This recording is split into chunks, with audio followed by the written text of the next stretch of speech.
Bonjour, alors je m'intéresse à la nature et à sa préservation depuis que je suis tout petit. Je suis né dans un petit hameau de campagne où mes parents avaient leur potager, des poules, et tout ce qui s'ensuit. Donc j'ai toujours conservé ça au fond de moi, donc ça m'a toujours habité quelque part.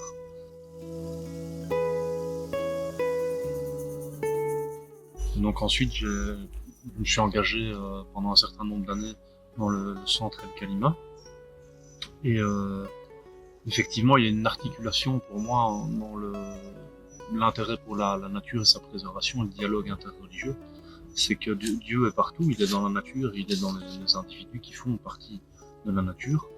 Donc il y a dans le contact avec la nature une recherche de vérité, comme il y en a une dans le dialogue ou l'entreconnaissance entre chrétiens et musulmans. En fait, nous sommes la nature et nous sommes chacun une part de Dieu, donc il y a une recherche de vérité à faire à ce niveau-là.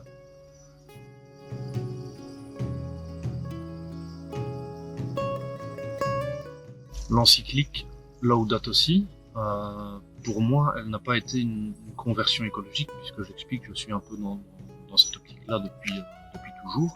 Donc elle n'a pas été pour moi une conversion écologique.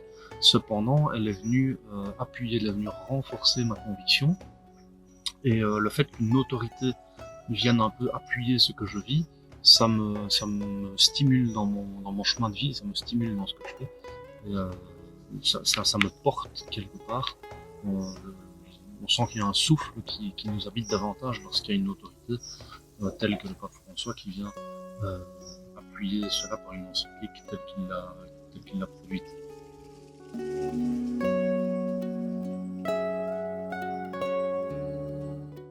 Alors, je m'occupe en effet en tant que naturopathe d'accompagnement et de conseils sous différentes formes, mais notamment sur la manière dont chacun se comporte et vit dans son environnement, donc le rapport à l'alimentation, l'hygiène de vie, à son habitat.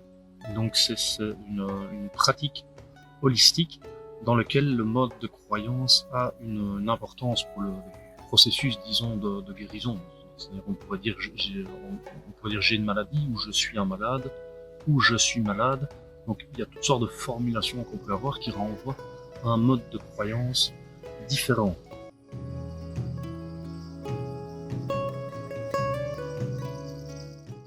La pandémie Covid-19 qui nous habite, parmi laquelle qui nous habite inévitablement depuis quelques temps, appelle certaines personnes à changer leurs convictions et leurs pratiques.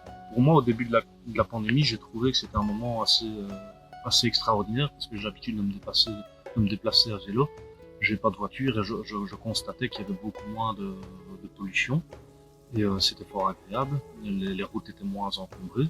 On se sentait plus en lien avec la nature. Et en plus, je suis apiculteur et j'ai remarqué qu'en termes de présence de production de miel, j'ai eu sur la production de printemps plus de miel que sur le printemps et été réunis l'année d'avant. Donc, je remarquais, je constatais un environnement qui se régénérait quelque part. Maintenant, on n'est plus vraiment là-dedans parce qu'on a eu aussi toute une phase où dans le déconfinement, les gens avaient un peu peur de prendre le transport en commun. Du coup, il y avait plus de monde sur les routes.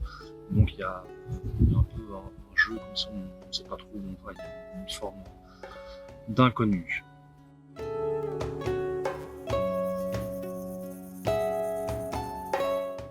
Et donc, pour le dernier mot que je dirais, si j'aimerais qu'on me pose une question, la question à laquelle j'aimerais répondre, c'est qu'est-ce que pour toi la santé, le rapport à l'environnement? Pour moi, il y a une question le mot-clé là-dedans doit être l'autonomie.